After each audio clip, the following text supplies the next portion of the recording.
ఈరోజైతే ఎల్ఓఈవి ride experience చేయడం అయితే జరిగింది. సో ఎల్ఓఈవి ఆ వెహికల్ ఏంటనంటే ఆల్మోస్ట్ మనకి కస్టమర్ జనవరి 2022లో పర్చేస్ చేశారు. ఇప్పటి వరకు 6 సర్వీసెస్ చేసుకున్నారు. 32,000 కిలోమీటర్లు తిరిగారు. ఇప్పుడు 7th సర్వీస్కి వచ్చేటప్పుడు సర్వీస్ అంత అయిపోయిన తర్వాత ఒకసారి నేను దాని రైడ్ ఎక్స్పీరియన్స్ వెహికల్ ఎలా ఉందో అనేసి రైడ్ చేశాను. చాలా కంఫర్ట్గా, చాలా పర్ఫెక్ట్గా ఉంది.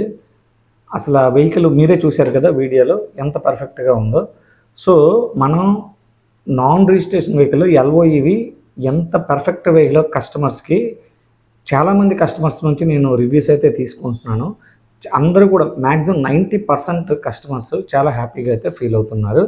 నెక్స్ట్ ఏంటంటే మనం వెహికల్ తీసుకున్న తర్వాత పీరియాడికల్ సర్వీస్ అనేది మనం ఎలాగో ప్రతి 2 మంత్స్కి నెక్స్ట్ ఎవ్రీ టైం మనం సర్వీస్ ప్రొవైడ్ చేస్తూనే ఉంటాము.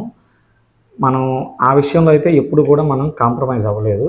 సో ఆ సర్వీస్ చేయించుకోవడం వల్ల ఈరోజు ఈ వెహికల్స్ అనేవి ఇంతవరకు చాలా పర్ఫెక్ట్గా, నీట్గా అయితే ఉన్నాయి. చాలా ఎఫిషియెంట్గా కూడా వస్తుంది బ్యాటరీ కూడా లైఫ్ అనేది.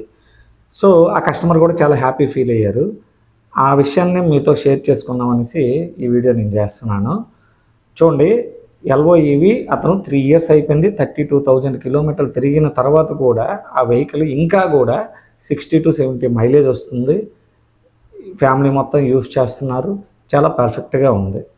సో అందుకోసమే ఒకసారి వెహికల్ ఎలా ఉంది, ఏంటి, ఇంత కిలోమీటర్ తిరిగిన తర్వాత కూడా వెహికల్ ఎలా ఉంటుందని చెప్పి నేను కూడా ఒక రైడ్ ఎక్స్పీరియన్స్ చేద్దామని చేశాను. నాకు కూడా చాలా హ్యాపీ అనిపించింది. సో అందుకే నాన్ రిజిస్ట్రేషన్లో ఏదైనా పర్ఫెక్ట్ వెహికల్ మనకి శ్రీకాకుళంలో అందుబాటులో ఉంది అని అంటే మాత్రం మన బ్యాటరీలో ఎల్ఓఈవి, కెనెటిక్లో జింగ్ అని మాత్రం నేను చెప్పగలను.